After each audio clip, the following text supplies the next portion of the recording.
पालघर के संतों की हत्या पर अब तक का सबसे बड़ा खुलासा। पालघर हत्याकांड का हर राज आज होगा बेनकाब।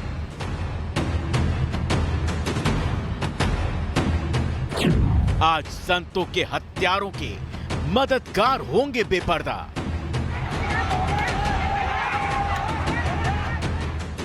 जो लोग कातिलों को कानून के फंदे से बचाना चाहते हैं, न्यूज नेशन उन चेहरों को दुनिया के सामने लाएगा। पालघर में संतों की हत्या पर न्यूज नेशन की सटीक कवरेज का असर पूरे देश ने देखा। पालघर मर्डर केस से जुड़ी अहम खबर है। ग्राउंड जीरो से न्यूज नेशन की बड़ी पड़ताल। इंसानियत को शर्मसार करने वाली ये तस्वीरें।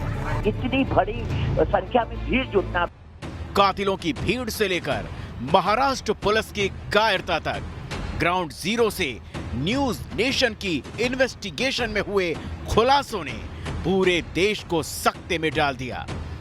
महाराष्ट्र सरकार का झूठ सामने आया। हत्या वाली रात का एक और वीडियो सामने आया है। इस वीडियो में नजर आ रहा है कि 6 पुलिस वाले यहाँ पर मौजूद हैं। 6 पुलिस वाले वहाँ पर दिखाई देते हैं और आखिरी में उनको भीड़ के हवाले कर दिया जाता है। इस कड़ी में आज हम आपको दिखाने जा रहे हैं उन लोगों का सच जो अपनी कारस्तानियों को सियासी रसूख तले ढकते आए हैं। आज वो बेनकाब होंगे जो सियासत के बड़े नाम को कवच की तरह इस्तेमाल करते आए हैं। न्यूज नेशन पर आज इस हत्याकांड में शामिल आरोपियों की सियासी साठगांठ की हर कड़ी होगी बेनकाब।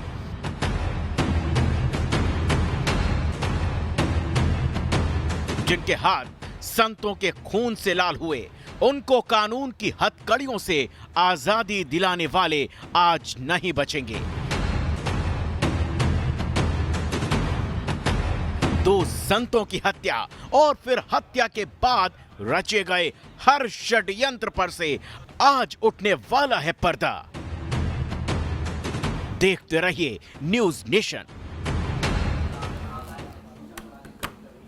तो न्यूज नेशन आज सबसे बड़ा खुलासा कर रहा है पालघर हत्याकांड के मामले में।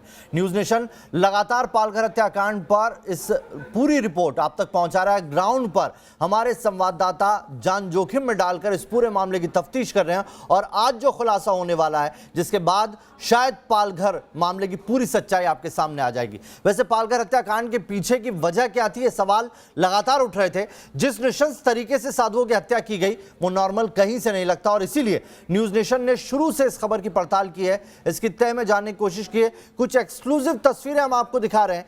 ये तस्वीरें कैमरे में कैद संतों के कातिलों की मददगार की जो थ्योरी है उसको भी सामने रख देगी। कैसे इस इलाके में खुलकर धर्मांतरण का रैकेट चल रहा है, ये एक्सक्लूसिव तस्वीरें हम आपको दिखा रहे हैं, जिसे देखकर आप ये मालूम पड़ जाएगा कि किस तरह से इस पूरे इलाके में पहले धर्मांतरण किया गया और उसके बाद पालघर में ये उन लोगों की तस्वीर है जो धर्मांतरण कर क्रिश्चियन बने थे और बाद में फिर घर वापसी की है। सवाल यही उठ रहा है कि ये घर वापसी क्या गिरफ्तारी से बचने के लिए तो नहीं की गई? ये तस्वीरें कई सारे सवाल खड़े करती है। पालघर में जो हो रहा है उसको लेकर सवाल खड़े करती है और वो लोग जो इन लिंचिंग करने वाले इन गुनहगारों के, इन हत्यारों की जमानत करवा रहे हैं, उनको यानी कि कातिलों के मददगारों को भी बेनकाब करती है। सवाल यही है कि क्या धर्मांतरण की वजह से ही इस इलाके में संतों के खिलाफ लोगों को भड़काया जा रहा था? जो लोग पालघर में रह चुके हैं, वहां के हालात को करीब से देख चुके हैं, उन लोगों ने बताया कि इस इलाके में इस बड़े पैमाने पर जबरन धर्म परिवर्तन कराया जाता है जिसकी कल्पना तक नहीं की जा सकती। हमें ऐसे लोग मिले जिन्होंने अब तक करीब 4000 से ज्यादा लोगों को वापस अपने धर्म में कन्वर्ट कराया है। यहाँ पर आदिवासी लोगों को क्रिश्चियन धर्म बदलते हैं, पानी लगा के धर्म बदलते हैं, तेल पानी लगा के धर्म बदलते हैं और धर्म बदल के बाद में उनको फंस जाते हैं। वो वापस उनके देव धर्म ढूंढने का काम करते हैं और मैं उनको वापस परिवर्तन करता हूँ, उनका शुद्धिकरण करता हूँ। ऐसा करके वो लोगों को मैं आज तक 4-4.5 हजार लोगों को घर वापसी किया है। मुझे तो लगता है यहाँ पर जो चर्च बनी है अनऑफिशियली है। कितने चर्च रहे यहाँ पे बने हैं? करीब देखा जाए तो 50-100 के ऊपर हो गए। तो सोच सकते हैं आप 50-100 से ऊपर यहां पर चर्च बने हुए हैं। और ये बात जो न्यूज़ नेशन लगातार इन्वेस्टिगेशन कर रहा है उसमें कई सारी चीजें पता चल रही है। उसमें यही पता चल रहा है कि यहां पर लोगों को हिंदू देवी देवताओं के नाम पर भड़काया जाता है। हमने पालघर के रहने वाले एक और शख्स कमलेश से जब बात की तो उन्होंने हमें बताया कि यहाँ आदिवासियों के सामने हिंदू देवी देवताओं की गलत तस्वीर पेश की जाती है, उनके जहन में जहर के बीज बोए जाते हैं। आइए क्या कहा उन्होंने, पहले उनको भी सुन लीजिए। और इस घटना को पुलिस और वहाँ के जो जनप्रतिनिधि है अन्य पक्ष के, जो आने के बाद में उनके सामने, उनके आंखों के सामने इन लोगों पर, साधुओं पर हमला करते पत्थर से, डंडे से, और उनको जान से मार देते थे। तो इससे ये साजिश लगती है कि कुछ इस 2-2.5 घंटे में ऐसा हुआ कि अन्य लोगों पे या अन्य जो यहाँ पर गतिविधि चलती है जो हमेशा से हिंदुओं के विरोध में करते, जैसे यहाँ पर कुछ संगठनाएं जो अपना काम हिंदू विरोधी कैसे है वो सभी गांव में बताते रहते हैं। जैसे कुछ लोग ऐसा बताते हैं कि राम हमारे देव नहीं है, रावण हमारे देव है, दुर्गा माता हमारी देव नहीं है, महिषासुर जो है वो हम उसकी पूजा करनी चाहिए। ये साधु संत जो है ये हम पर अत्याचार करते हैं, और ये जो हिंदू धर्म जो है वो हमारा नहीं है, आदिवासियों का हिंदू धर्म नहीं है, ऐसी जो बातें करते हैं। तो उस हिसाब से ये जो 2-2.5 घंटे में ऐसे लोगों के या संगठनों के संपर्क में रहे हुए लोग उस स्थान पर पहुंच के इस घटना को अंजाम दिए हुए, ऐसा प्रथम दर्शनी हमको लगता है। तो सुना आपने किस तरीके से धर्मांतरण की पूरी फैक्ट्री चल रही है पालघर में। और ये पहला वाकया नहीं है जब पालघर में इस तरह की कोई घटना हुई हो। पालघर वो जगह है जहां पर सीए और एनआरसी का सबसे ज्यादा विरोध होने की भी तस्वीरें सामने आती है। आइए अब आपको सुनाते हैं कि कैसे मिशनरी के स्कूलों में एडमिशन देने के नाम पर पक्षपात किया जाता है। हिंदुओं के लड़के लड़कियों को एडमिशन नहीं मिलता, और अगर एडमिशन मिल भी गया तो उनसे ज्यादा फीस ली जाती है। यानी कि इस तरीके के हालात पैदा किए जाते हैं कि वहां पर रह रहे आदिवासी या तो क्रिश्चियन हो जाए या फिर उनको वहां पर रहना है, पढ़ाई करानी है अपने बच्चों को, तो उसके लिए किस तरीके से परेशान किया जाता है। देखिए ये बाइट सुनिए। हमारे गांव में जो क्रिश्चियन मिशनरी है उधर हमारे गांव में उसका स्कूल है, चर्च है, उसका कॉलेज भी है। वो लोग जो क्रिश्चियन धर्म स्वीकारेगा, मतलब जो क्रिश्चियन धर्म अपनाएगा उसको एडमिशन देता है स्कूल में। बाद में जो हिंदू होएगा उसको एडमिशन नहीं देता है, उसको पूछता है तू बपतिस्मा का दाखला देके आ पहला, बाद में एडमिशन देगा ऐसा। और जो हिंदू होएगा उसका फीस ज़्यादा लेता है उधर गांव में। हमारे गांव में सब आदिवासी पूर्वज रहते हैं, वो उसका अध्ययन है, उसको समझता नहीं है। उसके लिए उसके घर घर जाके वो लोग हमारे स्कूल में हमारे उधर आओ, हम तुम्हारे को पढ़ाएगा, ये करके वो सब उसको आमिष दिखा के तुम्हारा जो ये किया नहीं है ना, उसको बपतिस्मा लिया नहीं, उसको ज़्यादा पैसा लेगा, तुम लोग क्रिश्चियन बनेगा, तुम्हारा पैसा माफ होएगा, ऐसा करके वो लोग उधर एडमिशन देता है। तो देखा आपने किस तरीके से मानसिक और आर्थिक रूप से वहां पर लोगों को तोड़ा जाता है और उन्हें फिर किसी तरीके से क्रिश्चियन बनने के लिए प्रेरित किया जाता है। कई सारे ऐसे धर्म परिवर्तन करवाने वाली मिशनरीज वहां पर काम कर रही है। हमारे साथ खास मेहमान जुड़े हुए हैं, राम कदम जी हमारे साथ बीजेपी से जुड़ गए हैं, विनोद बंसल वीएचपी की तरफ से जुड़े हुए हैं, हुसैन दलवई कांग्रेस की तरफ से रुख रखेंगे, और मेरे वरिष्ठ सहयोगी दीपक चौरसिया भी मेरे साथ जुड़ गए हैं इस पूरी खबर पर। तो सबसे पहले विनोद बंसल जी, ये जो सबसे बड़ा खुलासा हो रहा है, जिस तस्वीरें आपने देखी है, धर्मांतरण की एक फैक्ट्री चल रही है और इसके तार अब आपको समझ में आएंगे कि कैसे वो संतों तक पहुंचे, कैसे एक जो वहां पर लोग मौजूद है जो मददगार है कातिलों के, उन्हें उन लिंचिंग करने वालों का ह्यूमन राइट दिख जाता है लेकिन संत का ह्यूमन राइट नहीं दिखता है। देखिए, सबसे पहले तो आज आदि शंकराचार्य जी की जयंती है, उस पर मैं शुभकामनाएं देते हुए आप सभी लोगों से, आपके चैनल के माध्यम से संपूर्ण हिंदू समाज से अपील करूंगा के पूज्य संत जो कि पालघर में इस महान जो बड़े से बड़ा हत्याकांड था, जघन्य हत्याकांड, उसमें जो मारे गए उनको श्रद्धांजलि देने के लिए एक दीपक सब अपने घर में जलाएं और सरकार को सद्बुद्धि देने के लिए भगवान से प्रार्थना करें। दूसरी बात ये देखिए, जो पालघर की घटना है संपूर्ण विश्व ने देखी है और वो वीडियो एक नहीं अनेक वीडियो भी आए हैं।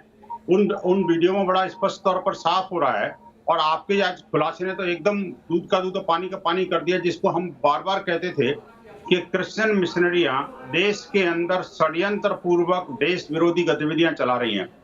भोले वाले हिंदू समाज को जो ट्राइबल है, आदिवासी है, गिरिवासी है, वनवासी है, उसको विभिन्न प्रकार से लोभ लालच और जोर जबरदस्ती के कारण जो है उनका धर्मांतरण कर रही है, उनको राष्ट्रीय मुख्य धारा से अलग कर रही है।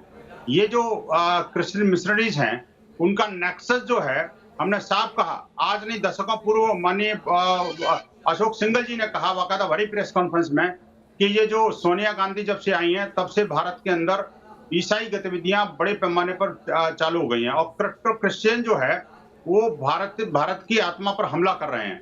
बड़े पैमाने पर धर्मांतरण ही नहीं कर रहे बल्कि राष्ट्रांतरण भी कर रहे हैं। और ये देखिए जो पालघर की घटना में उसमें कई सारी बातें स्पष्ट हो गई हैं। एक तो ये कि रात के अंधेरे में आप मुझे बताइए, एक आदिवासी गांव जो 7-8 बजे सो जाता है वो अर्धरात्रि को जगता है और लॉकडाउन के बावजूद भी 200-250 लोग जो है अब शस्त्र लेकर के हमला करने को तैयार हो जाते हैं। और तीसरा ये कि सशस्त्र पुलिस की मौजूदगी में होता है। बिल्कुल 100% साजिश है, लेकिन सरकार दीपक जी को मैं लाना चाहता हूं डिबेट में, क्योंकि वो इस पूरे मामले पर लंबे वक्त से रिपोर्टिंग कर रहे हैं और न्यूज नेशन की पड़ताल इस पर चल रही है। दीपक जी, जिस तरीके की ये पूरी घटना है, आपको नहीं लगता कि जो महाराष्ट्र सरकार है उसने मुसलमानों की पूरी लिस्ट जारी कर दी कि मुसलमान नहीं है, इसमें सांप्रदायिक नहीं है, लेकिन सांप्रदायिकता क्या सिर्फ यही है कि हिंदू मुसलमान होता है? क्या इस घटना के अंदर और तथ्य हैं, उनकी पड़ताल नहीं करना भी गलती नहीं है, एक बड़ी गलती? देखिए, शुरू से न्यूज नेशन कह रहा है कि ऐसा लग रहा है कि महाराष्ट्र सरकार इस पूरे मसले को रफा दफा करने की कोशिश कर रही है। वो इसलिए क्योंकि पहले ये बताया गया कि वहां पे चोरी की अफवाह थी, ये बताया गया कि चोर समझकर उनको मार डाला गया है, ये महाराष्ट्र सरकार का अधिकृत बयान था। लेकिन इससे पहले भी वहां पर 2 घटनाएं हुई, लेकिन उन लोगों को पुलिस ने सफलतापूर्वक छुड़ा लिया। सवाल यह है कि इन 2 संतों को क्यों नहीं छुड़ाया गया। सवाल यहां पर यह भी खड़ा होता है कि ये भीड़ संतों को देखकर इतनी उत्तेजित और क्रोधित क्यों हो गई। एक पूरा इसका बैकग्राउंड है। दशकों से वहां पर जबरन धर्मांतरण की घटनाएं या फिर लालच देकर या फिर प्रोत्साहन देकर धर्म परिवर्तन की घटनाएं खासतौर से ईसाई मिशनरियों द्वारा वहां कराई जा रही हैं। और ये वहां का एक सत्य है जिसको कोई झुटला नहीं सकता, कोई राजनीतिक दल भी नहीं झुटला सकता, कोई सरकार भी नहीं झुटला सकती। और इसीलिए वहां पर ऐसे लोगों की संलिप्तता है पालघर के उस इलाके में। एक का खुलासा हम करेंगे, एक के नाम का प्रदीप प्रभु, जो बताया जाता है कि कई सारे ट्राइबल राइट्स के कानून बनवाने के लिए जो सोनिया गांधी की नेशनल एडवाइजरी काउंसिल थी उसके अंदर भी शामिल रहे। उसका खुलासा भी न्यूज नेशन करेगा। लेकिन कहीं ना कहीं इसके पीछे एक पूरी साजिश नजर आ रही है, क्योंकि कोई संत, वो कह रहे हैं वहां पर 2 घंटे तक गाड़ी पलटी रही उनकी और वो पड़े रहे और वो चिल्लाते रहे कि भाई हम साधु हैं, हम संत हैं। कोई निहत्थे संतों को क्यों मारेगा? कोई निहत्थे संतों को चोर समझकर क्यों पीट कर खत्म कर देगा? मेरे ख्याल से इसके पीछे गहरी साजिश है जिसको नजरअंदाज करने की कोशिश महाराष्ट्र सरकार की तरफ से की जा रही है। यह बताया जा रहा है कि अफवाह के चलते, चोरी की अफवाह के चलते संतों को मार दिया गया। लेकिन इसके पीछे के जो गंभीर सवाल है, न्यूज नेशन नवेद उसको लगातार उठाता रहेगा। जी, राम कदम जी भी हमारे साथ जुड़े हैं। राम कदम जी, 70 साल के संत, उनका ह्यूमन राइट्स नहीं दिखता। कई एनजीओज, कई संगठन वहां पर ऐसे हैं जो एक्टिव हो गए हैं, जिनका ताल्लुक इन लोगों से बताया जा रहा है और वो उनकी जमानत करवा रहे हैं। एक संत 70 साल के, वो कहां से किसी को बच्चा चोर या किडनी चोर दिखाई पड़ते हैं और पुलिस वहां पर होती है लेकिन वो काम नहीं कर पाती। देखिए, आरंभ में मैं बता दूं कि बहुत ही सीनियर पत्रकार दीपक चौरसिया जी जो यहाँ पे कह रहे हैं, उनकी बातों में बहुत सच्चाई है। ये घटना घटी है 16 अप्रैल के रात में। 19 अप्रैल तक, अब महाराष्ट्र के गृह मंत्री का देखे या मुख्यमंत्री का देखे, सरकार का देखे, ना कोई ट्वीट है, ना इसके बारे में उन्होंने कुछ दुख जताया है, ना इस संदर्भ में उन्होंने कुछ कार्रवाई के संकेत दिए। 19 तारीख तक कुछ नहीं। जब 19 तारीख तक को देश भर के सभी संतों ने अपना आक्रोश दिखाया, क्रोध दिखाया। आप जैसे कुछ मीडिया कर्मी इसमें कूद पड़े। उसके बाद महाराष्ट्र की सरकार जाग उठी। 22 अप्रैल को उन्होंने 101 लोगों को अरेस्ट किया है, ये सूची उन्होंने दे दी। सवाल पहला ये उठता है कि जब पुलिस जांच कर रही है, जांच के तथ्य सामने नहीं आए, वो तथ्य सामने नहीं आने के पहले महाराष्ट्र के सबसे जिम्मेदार व्यक्ति माने जाते हैं मुख्यमंत्री। मुख्यमंत्री जी ने कह दिया ये अफवाहों के कारण हुआ है। उसके बाद गृह मंत्री आए, उन्होंने भी कह दिया कि अफवाहों के कारण हुआ है। अब आप मुझे बताएं कि जब मुख्यमंत्री कहेगा, गृह मंत्री कहेगा, तो जांच करने वाले पुलिस अधिकारी इस प्रकार से जांच कर पाएंगे? यानी उनको सीधे तौर पे ये निर्देश अप्रत्यक्ष रूप से दिए गए कि आप जांच में और कोई तथ्य न निकालें, ये अफवाह है और अफवाह मतलब आप सीधे सीधे राज्य सरकार पर ये आरोप लगा रहे हैं कि इस पूरे मामले को क्षीण करने की कोशिश की गई। हुसैन दलवाई साहब, एक तो इस पर रिएक्शन चाहूंगा जो राम कदम जी ने आपसे कहा, और दूसरा जो फादर डिमेलो है, प्रदीप प्रभु जिनका नाम बताया जा रहा है, उनके सीधे सीधे कांग्रेस से कनेक्शन की बात कही जा रही है, उस पर आपका क्या रिएक्शन? एक बात ध्यान में रखिए, ये पालघर का जो मामला है उसको जिस तरह से आप भी रख रहे हैं या और चैनल ने जिस तरह से रख रहे हैं, ये बिल्कुल गलत है। ये सही बात है, आप ध्यान में लीजिए। आपके लोग क्या वहाँ करते हैं, क्या सही है ये बता दीजिए हुसैन दलवाई जी, सही क्या है ये बता दीजिए। जरा मुझे जरा बोलने। क्या ये पालघर की सच्चाई नहीं है, बताइए। मुझे पहले बोलने दो, आप बोलेंगे वैसा मैं बोलूंगा नहीं। मुझे जो बोलना है वो बोलने देंगे तो मैं बोलूंगा, नहीं तो आप जो बोलते हैं वो सच है, इस तरह से मैं बिल्कुल बोलूंगा नहीं। मैं जो हकीकत है वो बताना चाहता हूं, वो अगर आपको नहीं सुननी है तो चुप रहो। आप बोलिए, लेकिन ये तो बताइए कि जो प्रदीप प्रभु जो हैं, जो उनकी एनजीओ है, वहां पर उनका लोग की जमानत करवा रहे हैं, उनका कांग्रेस से कोई कनेक्शन है या नहीं? ठीक है ना, जब मुझे जरा बोलने दो, आप बोलने देंगे तो बोलूंगा। करिए, आप एक बाजू लेके ये पूरा चैनल चला रहे हैं, ये गलत बात है। वक्त जाया ना करें सर। ऐसा है कि कई दिन से वहाँ अफवाहें फैलाई जा रही थी। पहला अफवाह क्या थी कि मुसलमानों ने ये खून किए, मुसलमानों ने उनका लिंचिंग किया। इस तरह का एक माहौल पैदा किया गया। फिर देखा गया कि वहाँ मुसलमान नहीं, अभी ये क्रिश्चियनों का ला रहे हैं। तो इसकी जिम्मेदारी तो लेगा ना सर कोई, राज्य सरकार लेगी या नहीं जिम्मेदारी? अगर अफवाह फैल रही है तो उसके लिए जिम्मेदारी कौन की है? एक बात जरा सुनिए ना, सुनिए तो, ये अफवाह कौन फैला रहा था? अच्छा, प्रदीप प्रभु पे आप कोई रिएक्शन नहीं देंगे? प्रदीप प्रभु कौन है? कांग्रेस से कोई उनका है या नहीं है? चलिए, दीपक जी कुछ कह रहे हैं। प्रदीप प्रभु हुसैन दलवाई जी से पूछना चाहता हूं, हुसैन दलवाई जी फिर सही परिस्थितियां क्या है ये बता दीजिए ना आप। जो मुख्यमंत्री ने पहले ही दिन कह दिया कि अफवाह के कारण हत्या हो रही है, उन्होंने तो एक जजमेंट सुना दिया। क्यों हुसैन दलवाई जी बताइए। हाँ, ऐसा है कि वहां जिस ढंग से अफवाह थी, ये पहली बार नहीं हुआ। आपके मालूमात के लिए बताता हूं, वहां विश्वास वड़वी नाम के आदमी को भी पकड़ा गया था, जो इसका कार्यकर्ता है, शिवसेना का कार्यकर्ता है। वो बीजेपी में भी जाना चाहता था और वो बेचारा कुछ वहाँ अनाज वगैरह बांटने गया, रात को ही गया था, तो उसको भी उन्होंने पकड़े थे। उनको लगा वहाँ एक अफवाह जरूर थी, ये आप ध्यान में रखिए। वो गलत थी, क्या थी उसका जांच होना चाहिए कि जांच नहीं होना चाहिए। अफवाह थी तो अफवाह क्यों उड़ी? लॉकडाउन में 300 साढ़े 300 लोग निकलकर सड़क पर क्यों आए? अफवाह उड़ी तो राज्य सरकार वहां पर क्या कर रही थी? हुसैन दलवाई जी इसका क्या जवाब है? हाँ, ये बिल्कुल सही बात आप कर रहे हैं, अभी बराबर ठिकाने पे आए हैं।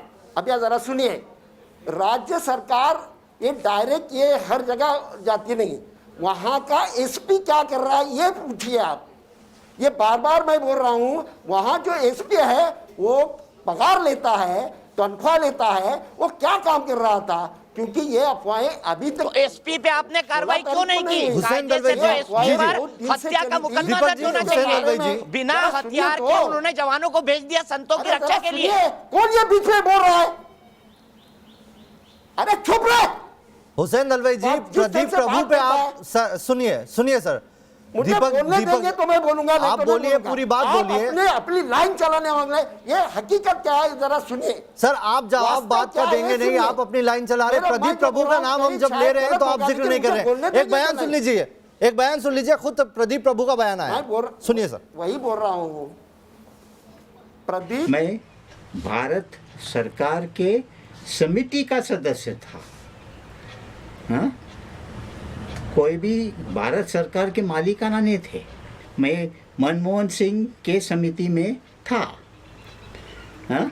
और डॉक्टर मनमोहन सिंह के समिति के आधार पे मुझे आदिवासियों की सबसे बड़ी समस्या जो जंगल की समस्या है, उस समस्या पे उनके जंगल में अधिकार का कानून लिखने के लिए मुझे मनमोहन सिंह के समिति ने बुलाया था और मैंने समिति बनाई और कानून लिखा। मुझे इसके छोड़कर तुझसे कोई सवाल बार बार पूछने की ज़रूरत नहीं है। मांग थी आदिवासियों की, लगभग 8 या 10 साल बड़े आंदोलन हुए, जिस पे आदिवासी के जो आंदोलन के नेतृत्व मैंने किया था। हुसैन साहब आप बोलेंगे कुछ? प्रदीप प्रभु जिनके बारे में आप कुछ नहीं कहना चाह रहे हैं, जो जमानत करवा रहे हैं वहां पर उन कातिलों की, वो खुद कह रहे हैं कि वो एनएससी के सदस्य थे। क्या कर रहा था इतने दिन? एनएससी के सदस्य थे वो, और आदिवासियों की आजादी, इस आजाद मुल्क में आदिवासियों की आजादी का कानून बना रहे थे वो। ऐसे ही कानून बना रहे थे जिससे कि संतों की हत्या हो जाए। आदिवासियों को अपने हक देने चाहिए, ये कानून बनाना कोई गलत बात है क्या? कोई गलत बात नहीं है। वो जो नहीं हुसैन दलवाई जी, सवाल सुनिए। ये वही फादर डिमेलो हैं, ये वही फादर डिमेलो हैं जिनके ऊपर वहां पर लगातार धर्मांतरण के आरोप लगे हैं। वो खुद मानते हैं कि वहां पर वो आदिवासियों को क्रिश्चियन में कन्वर्ट कराते थे। ये काम उन्होंने अपने जवानी के समय में किया है, लेकिन अब वो एनजीओ के कार्यकर्ता बन गए। इन तमाम लोगों के तार प्रदीप प्रभु और फादर डिमेलो और उनकी पत्नी शिराज बलसारा, जिनके कांग्रेस हाईकमान से सीधे संपर्क है, उनसे क्यों जुड़ रहे हैं? सवाल ये है, जवाब दीजिए। ये आपको मालूम है क्या? शिराज बलसारा जो है वो क्रिश्चियन नहीं है, वो पारसी है। उसका क्रिश्चियन धर्म से कोई संबंध नहीं। अभी आप जो बोलते हैं वो इस तरह का प्रचार करते हो। मैंने कब कहा वो क्रिश्चियन है? फादर डिमेलो क्रिश्चियन है, ये बता रहा हूं आपको कि ये ठीक है ना, उसकी जात क्रिश्चियन है, ये क्या उसकी क्रिश्चियन है ये होना? मैं मुसलमान हूँ, ये क्या मेरा दोष है क्या? क्रिश्चियन है तो वो अगर इस तरह का प्रचार करता होगा और ये मामले में उसका कुछ होगा तो उसकी जांच करो ना। मैं उसके खिलाफ नहीं हूँ, ध्यान में रखिए। आप जिस ढंग से बोलते हैं ना, जो करने वाले हैं वो कौन है, क्या है, उसकी पूरी जांच होनी चाहिए। जांच उसकी भी होनी चाहिए। बुलंदशहर में जो पुलिस ऑफिसर मारा गया उसकी भी जांच होनी चाहिए। हर दिन लिंचिंग होता है अलग अलग जगह, उसकी भी जांच होनी चाहिए। जांच के जिस तरह से अभी अरब देश में भी बहुत बढ़िया बात की आपने हुसैन दलवाई साहब। इस मामले को उद्धव सरकार रफा दफा करने की कोशिश क्यों कर रही है? अरे दिलगिरी व्यक्त करने लगी, माफी मांगने लगी उन देशों को। वहाँ ऐसा है। तेजस आपके आला कमान पहलू खान और उन सब पे रिएक्शन दे देते हैं, लेकिन अगर बात आती है संतों की तो उस पर अभी तक एक रिएक्शन नहीं आया आपकी सरकार, आपकी पार्टी की तरफ से, आपकी पार्टी के आला कमान की तरफ से। क्या रिएक्शन? वो हमारी पार्टी का है ही नहीं। वो इसका कष्टगिरी संगठन का कार्यकर्ता है, वो कभी भी पार्टी में नहीं था। नहीं, इसको कंडेम करेंगे। चलिए ये चर्चा आगे रहेगी। मैं आता हूं आपसे, आप शायद सवाल समझ नहीं पा रहे। तबरेज की लिंचिंग आप सवाल होती है, जी। अखलाक की लिंचिंग होती उस है, पर रिएक्शन तो आ राहुल जाते गांधी हैं। बोलते हैं, गांधी परिवार बोलता है, लेकिन संतों की लिंचिंग पर गांधी परिवार खामोश क्यों है? ये सवाल तो उठेगा ना हुसैन दलवाई भाई। गांधी परिवार बार बार बोला है, ऐसी बात नहीं है। हम लोग अरे गांधी बार परिवार बार मत बोले बोलो, कि ये सोनिया लिंचिंग होना आज तक एक शब्द भी नहीं बोला पालघर में उसको गांधी संतों की परिवार हत्या मामले पर आज कोई तक बयान एक नहीं भी आया। शब्द नहीं बोला। आया है। एंटोनियो माइनो का परिवार है, वो गांधी परिवार नहीं है। अगर गांधी परिवार होता तो अभी तक संतों की हत्या पर चले विनोद बिरला जी, गया होता। राम कदम जी, हुसैन दलवाई साहब और दीपक जी, आप सभी बने रहिए। इस बड़ी चर्चा को आगे जारी रखेंगे। एक छोटा सा ब्रेक ले रहे हैं, तुरंत हाजिर हो रहे हैं।